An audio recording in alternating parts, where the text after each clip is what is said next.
Salut les toqués, Chapeau et Toqué en ligne, bonjour, bonsoir comme d'habitude, je sais pas quand vous regarderez la vidéo, ou simplement si vous allez la regarder.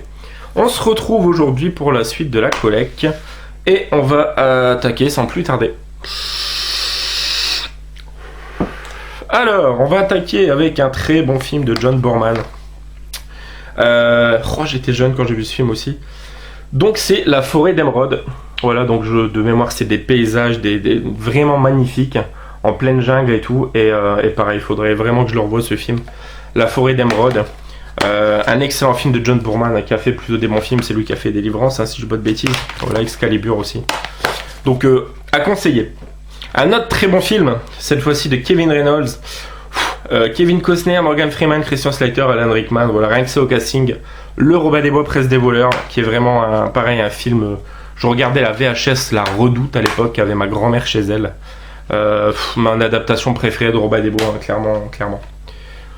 Ensuite, un excellent film par rapport à l'histoire vraie de la tuerie de Waco. Donc La secte de Waco, donc avec Timothy Daley, donc film de Dick Lowry. Voilà, donc des fanatiques religieux, la secte des Davidiens sont barricadés au Texas dans un immeuble encerclé par la police. Les négociations commencent en vain. Les membres de la secte de Waco ne se rendront jamais, ils ont préféré mourir. Donc voilà, film basé sur une histoire vraie et tragique. Donc la secte de Waco. Ensuite, un des films qui n'est pas souvent cité de David Cronenberg de sa deuxième période. Il y a eu sa première période très charnelle avec tout ce qui est Chromosome, Existence, Vidéodrome, enfin tous les films comme ça, assez body horror. Là celui-ci est sympa, c'est un espèce de thriller psychologique, enfin c'est assez particulier. Donc voilà, c'est interprété par Ralph Fiennes dans le rôle principal, c'est Spider. Voilà, donc Spider dans une édition un petit peu digipaquesque. Hop. Donc voilà, j'en ai des vagues souvenirs, hein, ça fait vraiment un moment que je l'ai vu, je l'avais découvert avec mon oncle, donc voilà. Ensuite, un film de Jim McBride avec Dennis Quaid et Ellen Barkin, crime, corruption et secte, c'est Big Easy. Voilà. Qu'est-ce que c'est ça? Une histoire de police, un petit peu, une espèce de thriller. Voilà, je sais qu'il est pas mal. Je sais que c'est un film pareil qui était pas très facile à choper à l'époque. Donc j'ai été tombé dessus, je l'avais pris. Ensuite, on va partir sur 4 films de Steven Spielberg. Le premier que j'aime vraiment beaucoup, qui est souvent décrié, pourtant un énorme casting, à Morgan Freeman, Anthony Hopkins, Jim Ononsu, Matthew McConaughey par exemple. Donc c'est le Amistad, voilà, un film sur l'esclavage, un petit peu la traite des Noirs. Je crois que c'est à bord d'un bateau la plupart du film d'ailleurs. Donc je l'avais peut-être étudié même à l'école, je sais plus. Donc voilà, Amistad.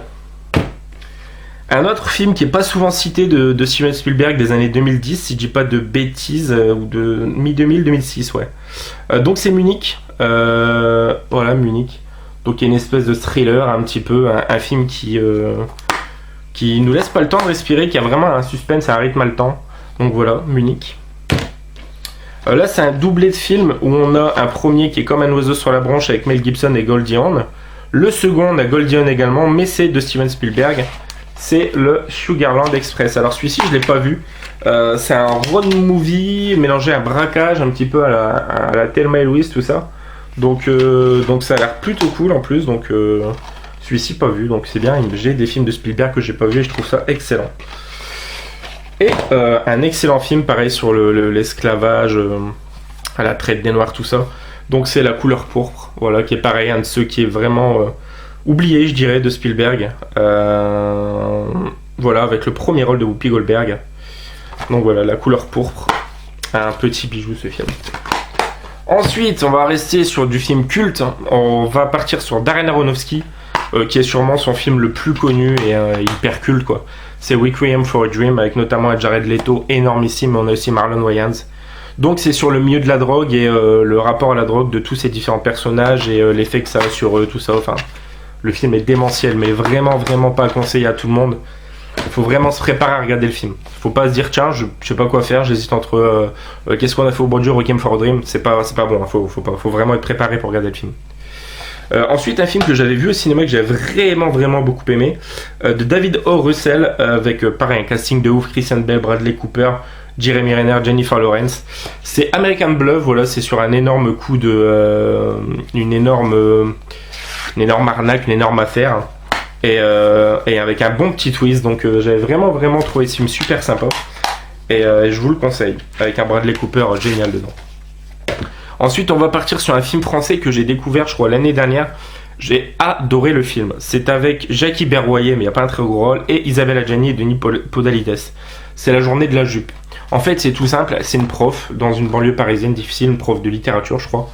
Et elle va se retrouver dans une de ses classes d'élèves difficiles. Et il y a un des élèves qui voudrait lui mettre un coup de pression, qui ramène un flingue. Je sais plus par quel machin, le flingue tombe, elle le prend. Et elle les prend entre guillemets en otage dans la salle de théâtre pour faire vivre le plus intensément possible son cours, pour qu'ils ont vraiment les yeux fixés avec attention sur elle. Et elle commence un petit peu à vriller dans sa tête, Isabelle Adjani. Et je vous dis pas comment ça se termine, mais c'est vraiment un très bon film. Un excellent film français. Ensuite, pareil, un gros film, un de mes préférés de Brian De Palma, avec Nicolas Cage et Gary Sinise. C'est Snake Eyes, donc avec un plan séquence, je crois, d'entrée qui est génialissime. C'est un huis clos, hein, ça se passe tout dans le même endroit, le film. Et c'est un excellent thriller, quoi. Enfin, Nicolas Cage est vraiment très bon dedans.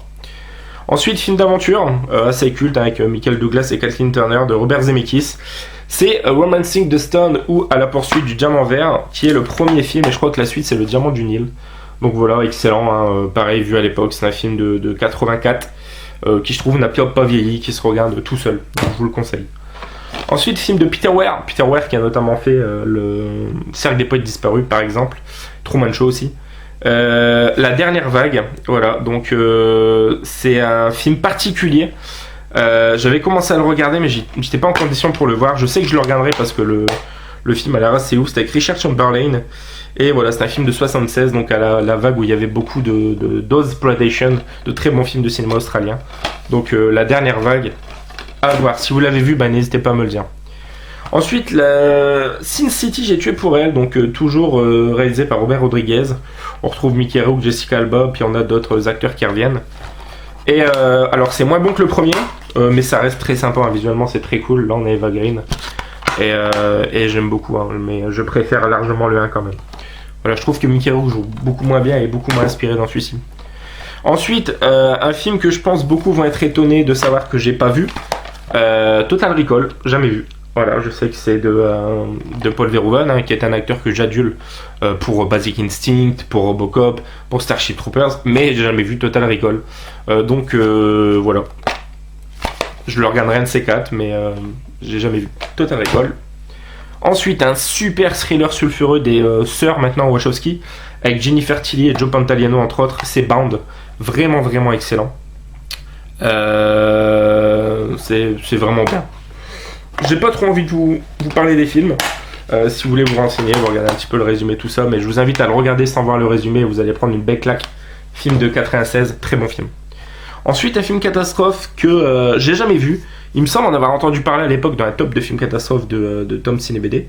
C'est un film de Nicolas Meyer, où on retrouve notamment dedans Steven Guttenberg et John Lithgow. Donc c'est Le jour d'après, donc rien à voir avec Le jour d'après avec Jack Gyllenhaal, hein. Dernière situation paisible, ça me tourne en dire. On reprend la radio. L'Union soviétique est en train d'envahir Berlin et l'Allemagne de l'Ouest. Voilà, donc The Day After Tomorrow, le jour d'après. Film que j'avais trouvé chez Noz avec Jeffrey Dean Morgan, Robert De Niro et Kate Bosworth, notamment avec Dave Bautista également. Bus 657, voilà, ça a l'air d'être un truc un petit peu à la Speed. Ça avait l'air assez sympa, mais toujours pas vu. Donc voilà. Ensuite, un film français que j'aime beaucoup aussi, avec un José Garcia, qui est un excellent acteur. De René Varnier, donc je crois qu'il commence à dater, hein, il est des début 2000 ou 2007, voilà. Pars vite et reviens tard, voilà, donc c'est adapté d'un bouquin si j'ai pas de bêtises, et c'est super sympa, quoi. C'est un truc un petit peu fantastique, mystique, tout ça, et c'est vraiment cool, donc si vous l'avez pas vu, je vous le conseille aussi. Ensuite, un truc un petit peu à la phone game, à la cellulaire, Connected. Alors je sais plus c'est quelle nationalité, hein, c'est de l'Asie encore, hein, mais je saurais pas dire, je sais pas, hongkongais peut-être. Ah bah voilà, remake officiel de Cellulaire, donc c'est normal que ça me fasse penser à Cellulaire. Voilà, si vous avez aimé Cellulaire et que vous voulez une version un peu mieux, parce que le cinéma asiatique c'est quand même mieux la plupart du temps, regardez Connected, c'est vraiment bien. Ensuite, film de Pietro Franceschi, film culte, hein, voilà, c'est Les Travaux d'Hercule. Voilà, donc les premiers péplums, hein, celui-ci j'aimais beaucoup, donc voilà. Ensuite, qu'est-ce qu'on a? Un très bon film aussi, assez oublié, je trouve, avec Dennis Quaid notamment, Forest Whitaker. C'est Angle d'attaque. Alors, Angle d'attaque, si je dis pas de bêtises, ça va être un attentat qui va être. Tentative d'attentat qui va être fait sur un homme important politique, je crois en Espagne. Et en fait, ça va être le point de vue des différentes personnes, donc des agents de sécurité, les autres personnes politiques, des touristes lambda, le tueur, enfin voilà, c'est vraiment excellent. Et puis à la fin, ça fait une espèce de puzzle et tout se regroupe et c'est vraiment bien foutu. Donc voilà, Angle d'attaque. Ensuite, vu au cinéma à l'époque, une de mes performances de Samuel Jackson préférées, Harcelé, avec Patrick Wilson. C'est tout simple, un couple de blancs va emménager dans une banlieue noire où Samuel Jackson est le flic, légèrement beaucoup raciste sur les bords, et il va leur en faire voir de toutes les couleurs pour les forcer à se barrer de la maison et il va complètement péter un câble et c'est vraiment bien, vraiment vraiment bien. Film culte, Mickey Rourke, Kim Basinger, alors c'est de qui? Adrenaline, Lynn, pardon. Notamment réalisateur de Flashdance. Hein. Bah, c'est 9 semaines et demie, donc voilà, film assez sulfureux, sadomasochisme, violence conjugale, enfin voilà, c'est très très bon film. Pareil, pas à mettre entre toutes les mains. On va terminer avec deux films d'aventure. Le premier, adapté de Rudyard Kipling, c'est Les Nouvelles Aventures de Mowgli, donc celui-ci je le regardais, je crois, à l'époque à Canal+, hein. Celui de Duncan MacLachlan. Qui c'est qu'on a dedans? C'est pas des noms connus. Donc voilà, c'est une adaptation du livre de la jungle. J'en ai une autre, là, je crois la première. Et pour terminer, L'île Lost Island, un naufragé, 3 hommes à la dérive, un terrible secret. Film en 2 DVD, un téléfilm, hommage à Jules Verne. Donc genre de film que je sais que je vais aimer, mais j'ai toujours pas vu, ça fait très longtemps que je laisse DVD, donc voilà. C'est tout pour cette vidéo les amis, j'espère que ça vous aura plu, n'hésitez pas à commenter, liker et partager, on se retrouve très vite pour la suite ou pour d'autres vidéos. Joyeux Nananive, mais ok, ciao fucking ciao.